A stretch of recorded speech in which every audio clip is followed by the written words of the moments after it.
আগে দুটো দেশের মধ্যে লড়াই হলে দেশের আর্মিরা মারা যেত, দেশের আর্মিরা আহত হতো, কিন্তু এখন দুটো দেশের মধ্যে লড়াই হলে শুধু আর্মিরা না, দেশের সাধারণ মানুষদেরও অনেক ক্ষতি হয়।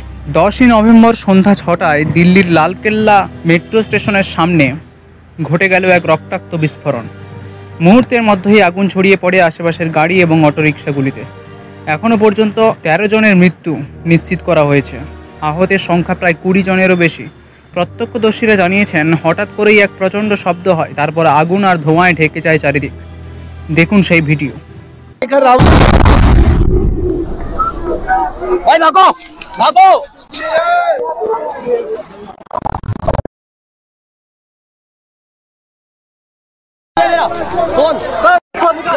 পুলিশের সূত্রে জানা গেছে বিস্ফোরণটি একটি হ্যাউন্ডাই i20 গাড়ির ভেতরে হয়েছে। গাড়ির বিস্ফোরকের চিহ্ন পাওয়া গেছে এবং গোয়েন্দারা এটিকে সন্ত্রাসী হামলা বলেই সন্দেহ করছে।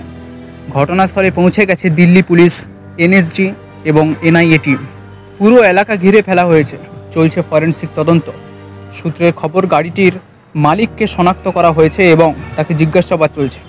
দিল্লির মুখ্যমন্ত্রী এই ঘটনাটাকে মানবতার বিরুদ্ধে অপরাধ বলে অভিহিত করেছেন এবং তদন্তের দ্রুত নির্দেশ দিয়েছেন। बहुत ही अनफॉर्चुनेट है ये हादसा और सभी एजेंसीज अपना काम कर रही हैं और पूरी तरीके से इसकी तह तक जाने का उनका काम चल रहा है। और हम खुद अस्पताल गए, जो भी इंजर्ड लोग थे मेरा उनसे मिलना भी हुआ, उनके परिवारों को कोई दिक्कत ना आए और सरकार का पूरा सहयोग उनके साथ है, पूरी संवेदनाएं भी। পুরো দেশ জুড়ে নিরাপত্তা জোরদার করা হয়েছে। এখন প্রশ্ন হলো, দুটো দেশের মধ্যে লড়াইতে সেই দেশের সাধারণ মানুষদের যে ক্ষতি হচ্ছে, এই ক্ষতিপূরণের দায় কে নেবে? আপনার কি মনে হয় এই ঘটনার ব্যাপারে? কমেন্টে জানান।